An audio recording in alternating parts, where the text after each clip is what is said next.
I'm retired Battalion Chief Larry Cockman, Chairman of the Greensboro Fire Department History Book Committee. The American Fire Service is rich in tradition and culture. A firefighter's life is filled with many emotional highs and lows. Stories of major fires, national disasters, medical calls, firehouse living, and family life are often verbally shared from one generation to another. Many times, these stories are lost forever when a firefighter passes away. In an effort to preserve these stories, in 2019, the Greensboro Fire Department History Book Committee launched a new program of recording audio-video of our retirees' lives.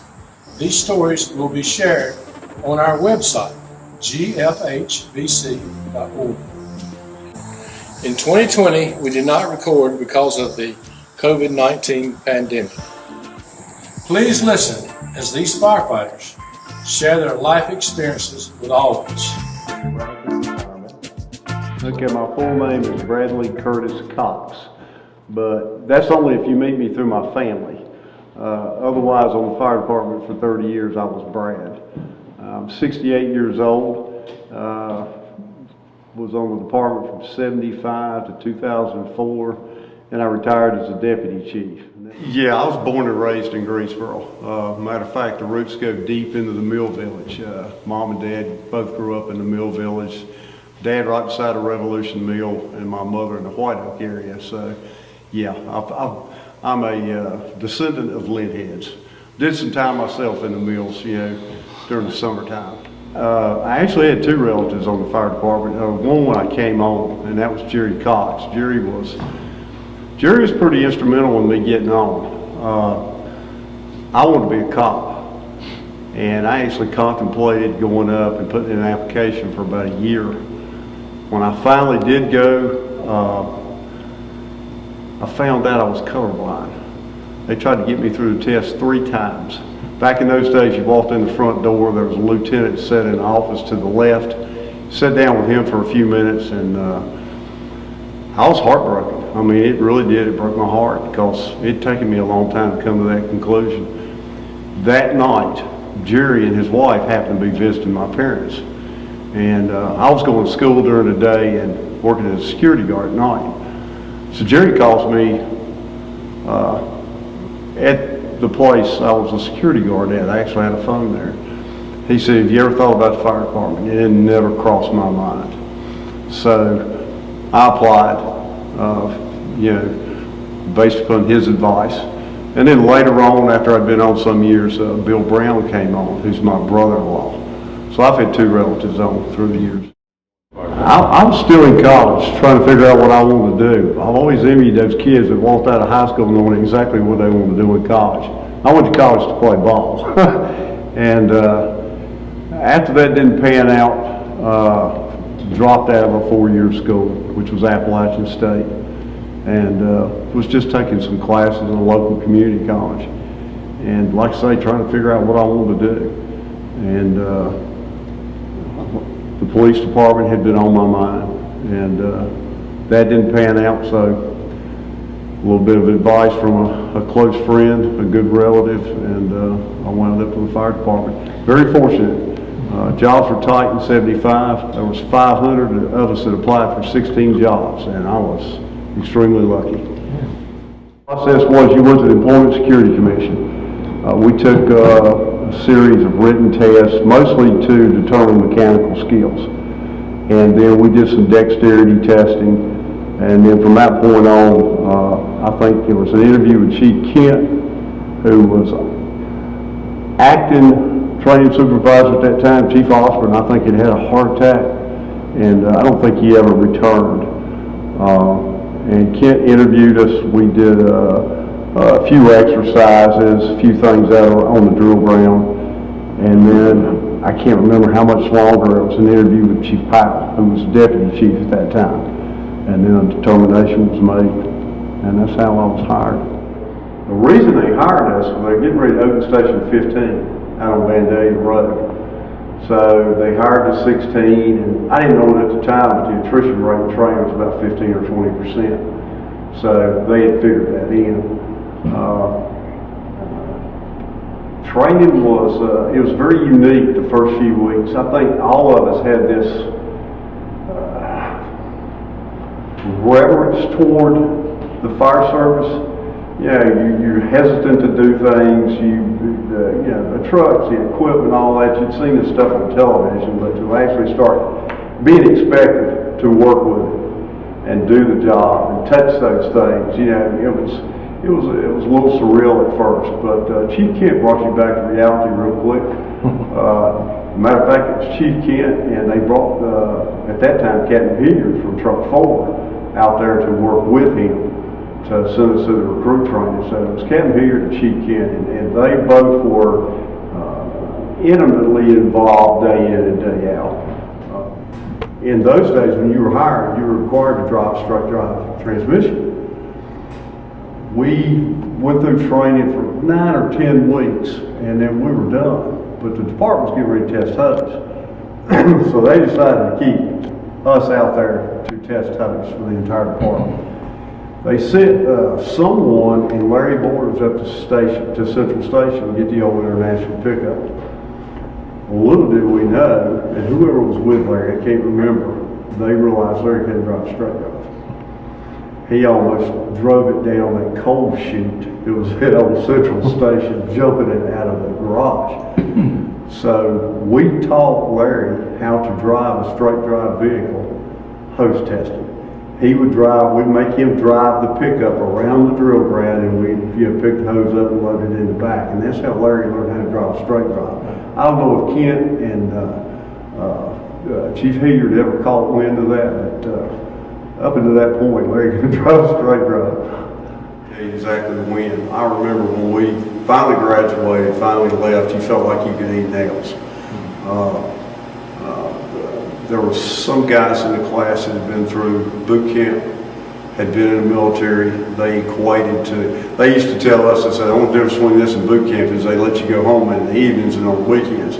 But there was a sense of accomplishment when you walked out. I played sports my entire life, so being part of a team, it was something I always enjoyed. And we had that atmosphere in training, and you quickly developed that once you got out on the line. First permanent assignment is, I mentioned that they hired us at Station 15. So we were all sent on different shifts to Central Fire Station. And back in those days, they would do what they called, you had rovers. So we were considered rovers about the first 6 weeks or so until they opened Station 15. So I was assigned to Central Station. I'd be farmed out. I went to spend a lot of time at Station 3, which was a fantastic station. Met you there. Just a community station, you know how it was back in those days. I went to 11, worked some there. I worked at 14. But in October, sometime in October, I was permanently assigned to Central Fire Station on Engine 1. Captain was Jack Cope. Kind of odd. I grew up with his kids. We went to school together. Didn't know Jack until I was assigned to Engine 1. Tommy Morrison had just made captain, so Joe Smith was my driver and Don Bynum was the other firefighter on the back. But Engine 1, Engine 2, Truck 1, Truck 2, that house was a fantastic place to work. They had just built halt hours. We would ride on Sundays 5 or 6 or 7 calls a day because the smoke detectors were in place too close to the kitchens. So, I mean, they could burn toast and the smoke detector would go off and we'd have to ride a call. So, I had been on not very long and we rode a call up there and we'd come back to the truck after checking it out and Jack says, get up here and drive us back. So, driving a straight drive is one thing, double clutching is another thing, and we're sitting on an incline. So Jack says drive us back, and I'm going to jump in the cab and do what I can. Well, I jumped Jack and everybody else up that incline. I don't know how many times we bounced, but it was enough to throw everything in the cab, all over the cab. And he handled it well. He didn't get upset. If Jack could have a temper sometimes, we all saw it, but he was good as he could be to me. I only had Jack for a couple of months because, they rotated officers in January. So I lost Jack in January. Next captain was Steve Faust. And as you know, Steve's green beret, Right. straight-laced, Right. all this stuff. He was about a foot shorter than me, but he nicknamed me his bouncing baby boy, and it stuck the entire time I was at Central Station. If you talk to Joe Smith today, that's the first thing that come out of his mouth is the bouncing baby boy. There was always something going on. People were always into something. Anything that you might be interested in or not interested in, there's such a variety up there. One time that stands out in my mind, we had a garden hose, a section of garden hose, and we used to clean the upstairs bathroom with. You just hook it on the faucet and you can rinse it down when it drains in the floors and all that stuff. Well, Joe Smith had that thing in the bedroom, and I caught him running it from his bunk behind my bunk to the next bunk behind the radiator, and the next bunk was Sid Ray. Well, Joe filled that thing full of baby powder. So that night, Sid and I would use it till the last to go to bed. And the dormitory up there, so you kind of creep in if you're one of the last ones. Sid and I laid down, and I heard something go, ooh. And Sid heard it too. And that happened 2 or 3 times. And finally Sid, I see him looking behind his bed at the radiator. So he rolls over, he's on hands and knees, got his nose stuck right down through the backboard, headboard of the bed at that radiator. Well, Joe blew. And that white powder went all over the room. Sid flipped almost over the end of the bed. And I laughed for a long time. I couldn't get over that one because Joe worked half a day to do that. I remember when we got the yellow turnout gear, and that's when that Chief Heater got tagged with the Big Bird thing. But later on, I was involved in a piece of that. Chief Heater was out of town for a week, and the mechanics, J.R. McKenzie and Tommy,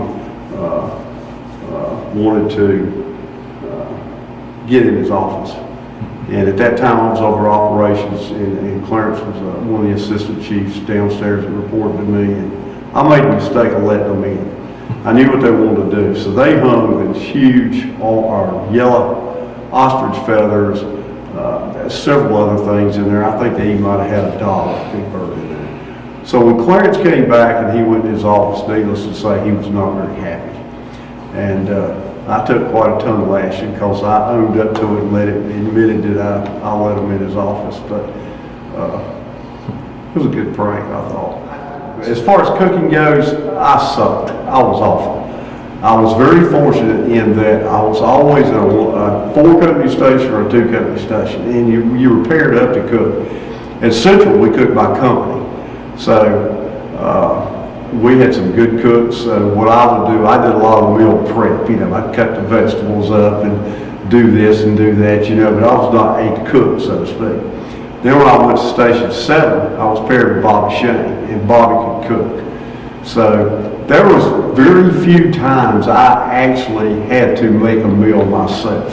I always told people the biggest emphasis to make battalion chief was so I wouldn't have to cook anymore, because I didn't have the patience for it, I didn't have the interest in it. But push come to shove, I could throw hot dogs together, I could do spaghetti, a few things like that. Just like it's important to eat together as a family. These people that you work with know you, in some cases, better than your own family does. And the way you build that trust and that teamwork and all those things associated with this job, a lot of that happens at the kitchen table. Central Station, it was fantastic. You had the big long table, and then you had the trough in the back. And that was a rite of passage to move to the trough. But just the conversations, you get to know each other. You get to know each other about each other's wives, their children, their lives, their backgrounds. It was a part of firehouse living that was just essential, I thought, to the job. And to develop those relationships, because you know, you put your life in those person's hands and they put theirs in yours. And you build that trust and that companionship and that camaraderie, I guess you would say. Yeah, a lot of that at the kitchen table. One of the things I remember is when we first started hiring women, we had also started buying 100% synthetic hose, so we didn't need the hose rooms anymore. So we started converting a lot of those hose rooms to bedrooms for the women. Well, the women complained. And they complain because when that call comes in the middle of the night and everybody starts waking up, you start having that conversation. Well, I know where that street is. There's a hydrant right there on the corner. All those conversations are taking place as you're getting up and you're getting ready, getting dressed, getting ready to get on the truck. And the women complained that they were left out of those conversations. So what evolved from that was, the women were moved into the dorms with the guys. Everybody slept, on the t-shirts and the long shorts and all that stuff. And I think they were on to something there. They should be part of the whole situation, the whole lifestyle. I'm sure the cubicles are nice. I can remember and you did too. We went back and got our degrees after we came on. There were times at Station 7 I actually studied in the furnace room to get ready for an exam the next day. Because the guys were, watching TV, playing ping pong, basketball, whatever it may be, and you needed to find a place by yourself. So I'm sure the cubicles are probably good for that. But my personal preference, and I was a fire chief in another department for 8 years. The last station I built was private rooms for each individual. Not that I agree with it, but that's just the way things are nowadays.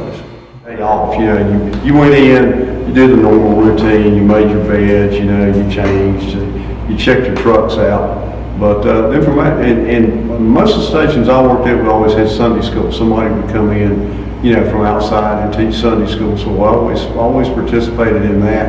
And then from that point on, it was your time unless you wrote a call. Families would come in, not all of them, but they would come in and bring lunch in some cases, or dinner, whatever the case may be. You didn't cook those days. I'll never forget Station 7 one day. Woody Parrish, Arlie, Rick, and I, we decided to order pizza, and we said, let's get some jalapeno peppers on those pizzas. Well, I never had jalapeno pepper before. I'll never eat them again either. This stuff is burning my mouth before I can even get it chewed, So, but Sundays were they were relaxed days. You could take a nap in the afternoon. Some of the guys would, some wouldn't. You took a nap at your own risk, because if somebody was awake, there's no telling what might happen to you while you're asleep. I remember my first call and my first fire. First call was out of Central Station. It was on Truck 2. Robert Atkins was driving Truck 2. If I remember correctly, and I have a hard time, I think it was a 48 American LaFrance. It was an open cab. It was a small cab.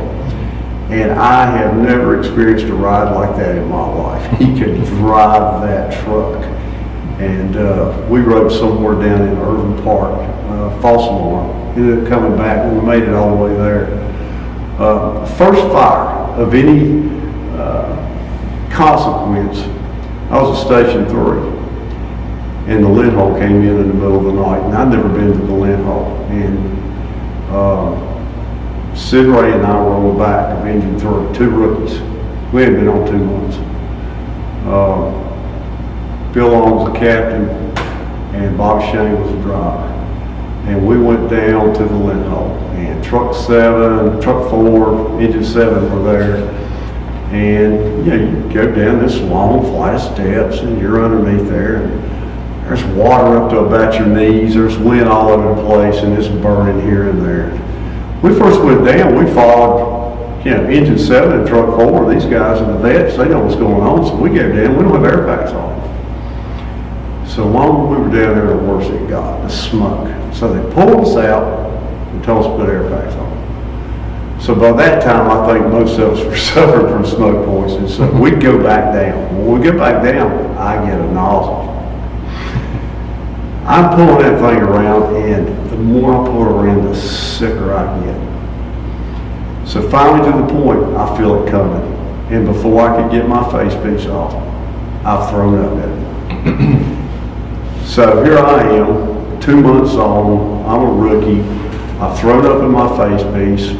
Al Stewart is a captain on Truck 4, and I grew up with his sons. He's known me since I was that tall. And I'm thinking, what a wuss.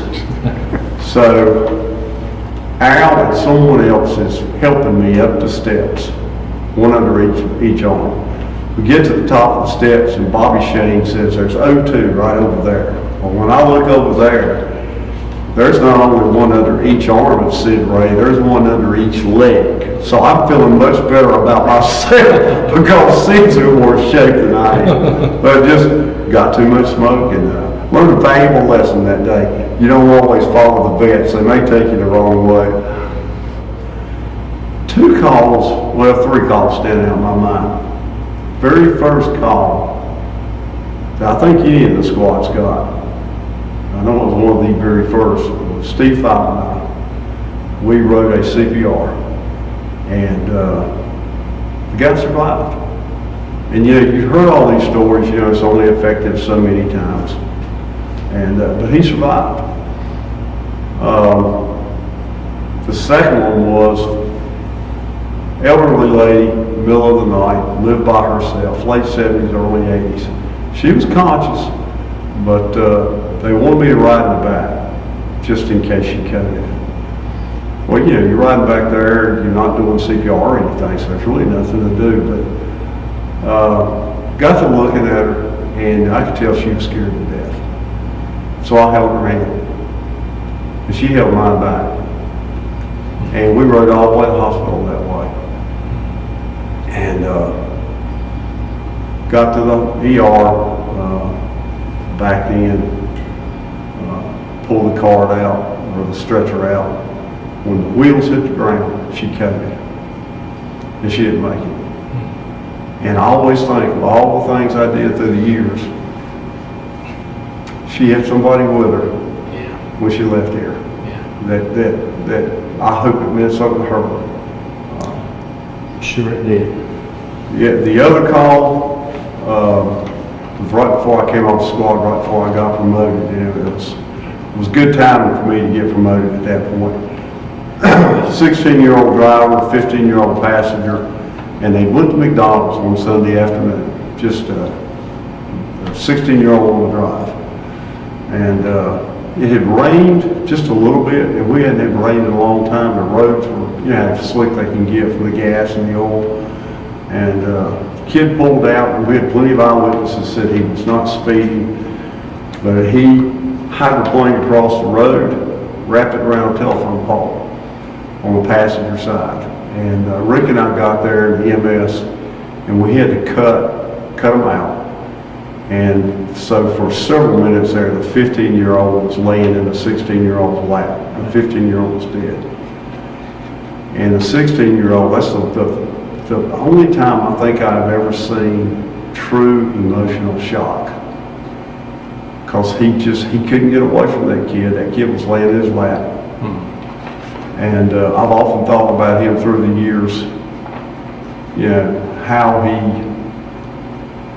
what kind of life he's had after having experienced that. Because I've never felt so sorry for someone in my life, because he was in a circumstance, he had done nothing wrong, and the whole world fell out from underneath him. 9/11,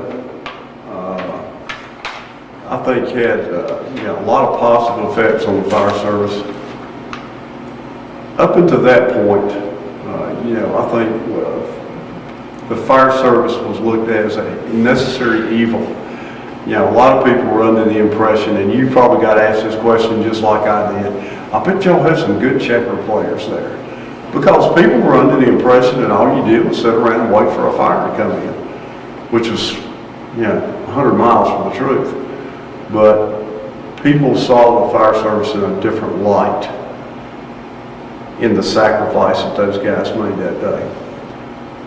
I think they also saw the training the advanced training that the fire service has in so many different disciplines because of 9/11. 9/11 to me, that particular day, I was in my office and Bob Boss was upstairs on light duty. Bob came down the hall and he said the plane's hit the World Trade Center. And we walked back to the conference room and we saw the second one hit. And from that point on, it was just a blur because it probably wasn't 45 seconds to a minute. I was called down to meet with David Gray, who was over the assistant chief over operations in the police department. Johnny was out of town. I think Danny was acting chief. It was phone calls and conversations and meetings, getting coordinated with PD and planning for what may occur in Greensboro, because a lot of folks didn't realize it. I mean, the tank farm was a huge issue. It was a target. We just had a school built out off New Garden Road, which was a terrorist target because there were a lot of kids going to school there, you know, from prominent Jewish families. Mm-hmm. So there was I didn't have time to think about it. I think more about 9/11 since I've retired and dwell on it more now than I did then. Because at that particular point in time, it was like Pearl Harbor, you know, just how did this happen? I can't believe this happened to us. And the only other thing I would say is I do remember watching the screen and hearing the pass alarms. And you knew every alarm that you were listening to, we lost a firefighter. And that was an eerie sight. Oh, there was definitely one fire that changed the training objectives. And that was the Davie Street fire, 85. That led to our instant command system being adopted. Trying to make a long story short, Frank Jones had picked up Brunacini's instant command system before it was ever published. He had a notebook with that system. Brunacini had stolen it from California, but be that as it may, Randy Parrish and I, and then Paul Brooks and I, and Frank, we massaged it, you know, acclimated it to Greensboro fire. And we must have worked a year and a half on that. And Frank took the system to Chief Powell. And it must have sat on Chief Powell's desk almost a year. So, and you and I have talked about this. So Davie Street happens, and it'd been a few weeks, and I get a call from Chief Powell, and he says, Firehouse Magazine wants an article on the Davie Street fire. Do you think you can write it? Well, I'll try. So wrote it, and when we got into the strategy and tactics, you know, I tried to write us up as a fairly sophisticated fire department utilizing instant command in the article. And the article was edited a couple of times. Chief Powell had Marilyn Brown, who used to work as a book editor. She was on emergency management to edit the article. Anyway, that led to Chief Powell liked what he saw, he liked what he read, and he called me up in his office, and me and Frank, and he said, let's do it. And we were given the go-ahead to implement it probably 86, late 85, early 86, and we started with staff officers. Paul Brooks taught that class. Paul was a captain teaching assistant chiefs and deputy chiefs, and he was as nervous as a cat on a roof, but he did a heck of a job.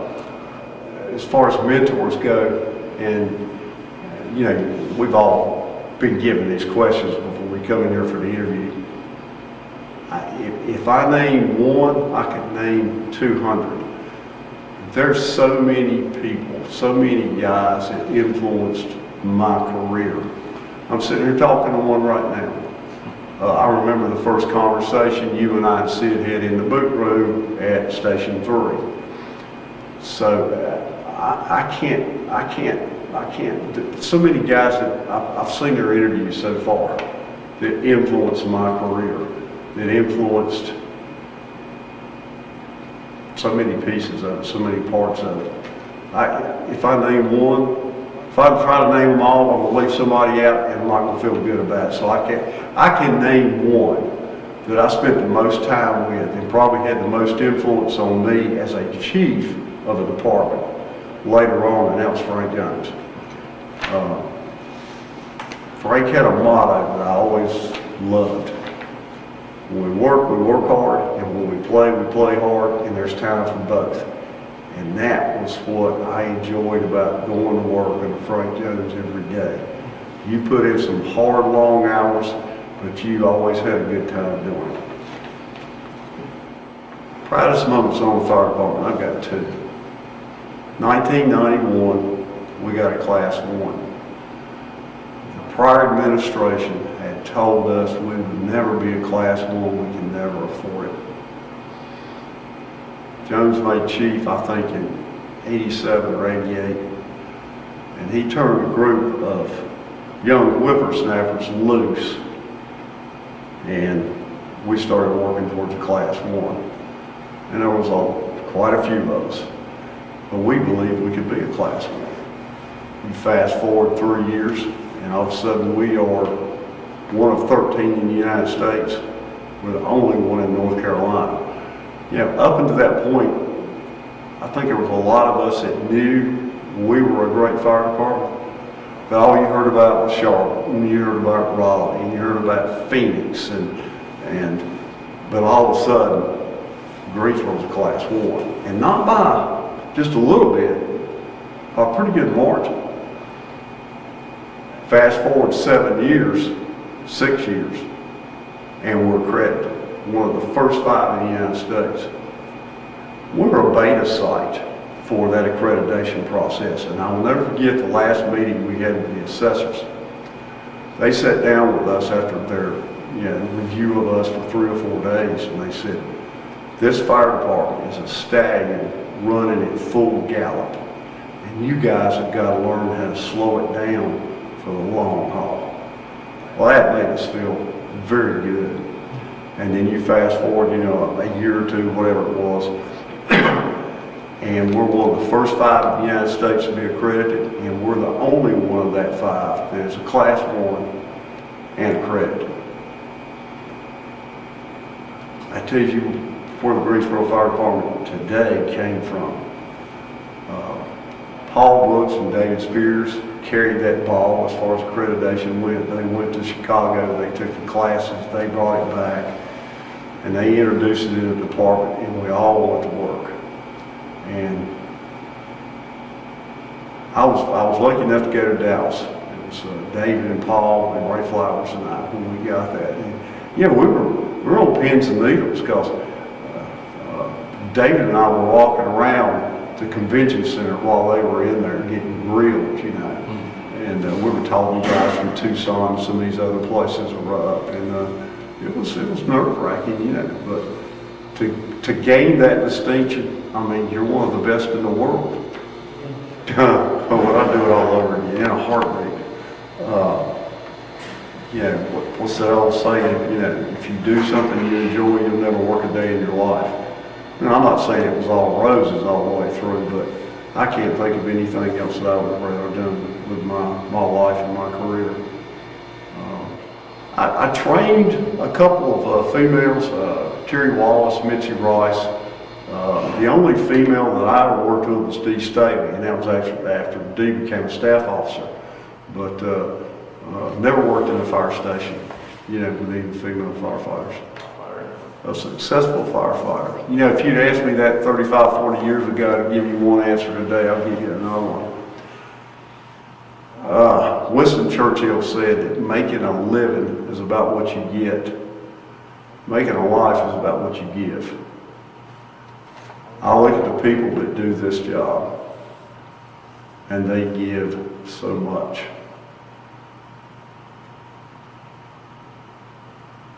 That makes you successful in life because you're willing to sacrifice so much for the benefit of others. Individually, as a career goes, did you obtain that goal that was right for you? there was guys that I look back on and I think, golly, they would have made a heck of a battalion chief. But they were fantastic captains, and they were happy being captains, and that's what they wanted to be. I can think of one particular individual, all he ever wanted to do was drive and operate that vehicle. And I never could understand it because I thought he'd be a fantastic captain. But that's what made him happy. Everybody doing this job, I don't care what role they've got, if they're happy doing that particular role, they're successful. One of my favorite movies in this whole world is It's a Wonderful Life. And George Bailey, he thinks he never accomplished these things that he wanted to accomplish in life because he was always pulled back to Bedford Falls and the building and loan. And he thinks that the world would be so much better without him if he'd never been born. And he's given that opportunity to see that. And he sees that the world's not a very nice place with George Bailey never existed. And in this job, you know, you see some things that you directly impact. You know, you ride the calls, you perform a rescue, a CPR, whatever it may be. But there's so many other impacts that we have on people. You look back at the 5th grade school program that we had. How many of those kids that we all talked to 40 years ago, 30 years ago, carried those fire safety tips home to mom and dad and grew up and carried those fire safety tips and passed them on to their children? How many lives did we save just doing those things? So I don't think any of us ever will realize, you know, the impact that we've had on other people's lives. But, you know, success in the fire department is finding that role that fits you and you're happy doing it, because no matter what it is, you are making a significant contribution to the lives of other people that you'll never meet. People that had a significant impact on me, my parents, especially my dad. I went on the fire department in May, came out of training in August. He had a stroke in September and he died in November. I can't tell you the number of times I wish he had been around and I could have had a conversation with him. I understand. World War II vet, landed on Omaha Beach. I'll never forget Heather and I going to see Saving Private Ryan, my daughter Heather. And I watched that first 30 minutes and I turned around to her and I said, you have no idea how lucky you and I are to be sitting here right now. So, my dad had a significant influence on me growing up.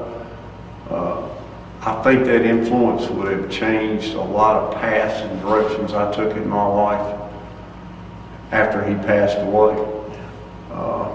So, of one person, yeah, it was my dad. My health is, I think, relatively good. Like everybody at our age, you know, you've got a few issues, but for the most part, I'm okay. As far as health impacts go, I know there were. You and I talked about it not long ago. We spent 5 hours one night without air packs, without any air whatsoever, in banner manufacturing, with plastic bottles burning all over the place. You know, so there's a lot of things that you probably took in that have affected you that you may or may not be aware of. When we first came on, our air packs were demand type regulators, so you have no idea that what you may have sucked in. But I think for the most part, the job was better for me, health-wise, than detrimental, because my last 8 years in another department, we had a mandatory physical fitness test we had to pass every year. So I had to work out on a pretty regular basis just to pass that test each year, because that meant my job. So I think that kept me active longer. As far as my family goes, I loved them. I did the best I could. There's things that I wish I could go back and change.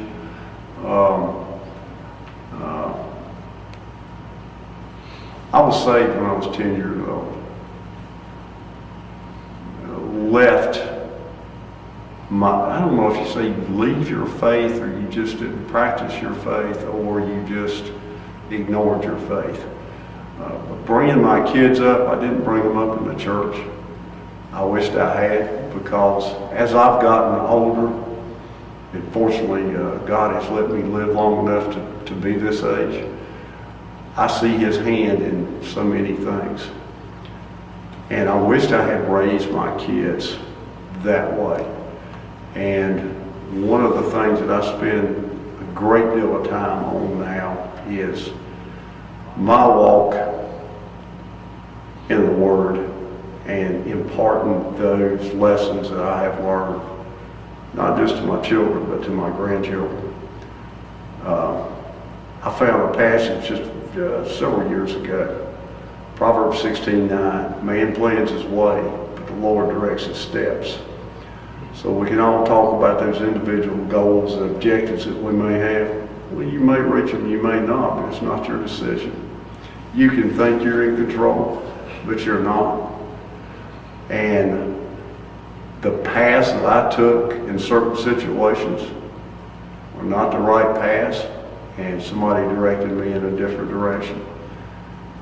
He was right, I was wrong. He'll always be right and I'll always be wrong. But I know well enough now to know He's got a better plan for me and for my family than I do. Yeah, there were several big fires that I was on through the years, but I'm not going to talk about a big fire so much as I am about a particular day. I think we're somewhere around June or July, August of '81.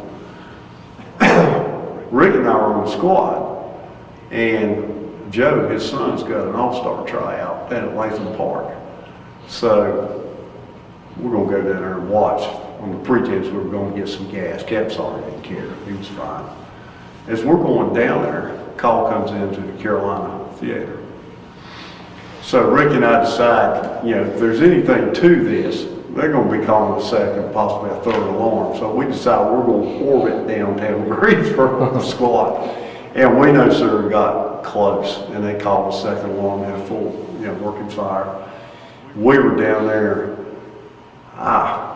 most of them, all morning long, and probably half the afternoon. I know it was the only fire in my life. And Rick and I both, each one of us used 9 Scott bottles. That's how much in and out, because we just couldn't find it. And it was a hot day. It was in the 90s. I remember they said there was brass they had found in the upper floors that had melted. Brass melts at 1,500 degrees. So gives you some idea how hot it was. It's the only time on a fire I wished I would pass out so I could get out of it, because we'd just in and out. Finally, we get relieved from that. We go back to the station, and you know what it is. You're wore out, you're tired, but you got to clean the trucks up and get them back in service. We had the trucks back in service maybe about 45 minutes. Strong electrical storm comes through. We end up on a 2-alarm apartment fire for another 2 or 3 hours. That was the toughest day of fires I ever had. I remember we were supposed to play softball that night. We were 15-0. This was regular league play. We went out there, we'd be 16-0, and we just forfeited. Said, you guys could have it, because we're not playing ball tonight. What I miss most about the fire department is the people.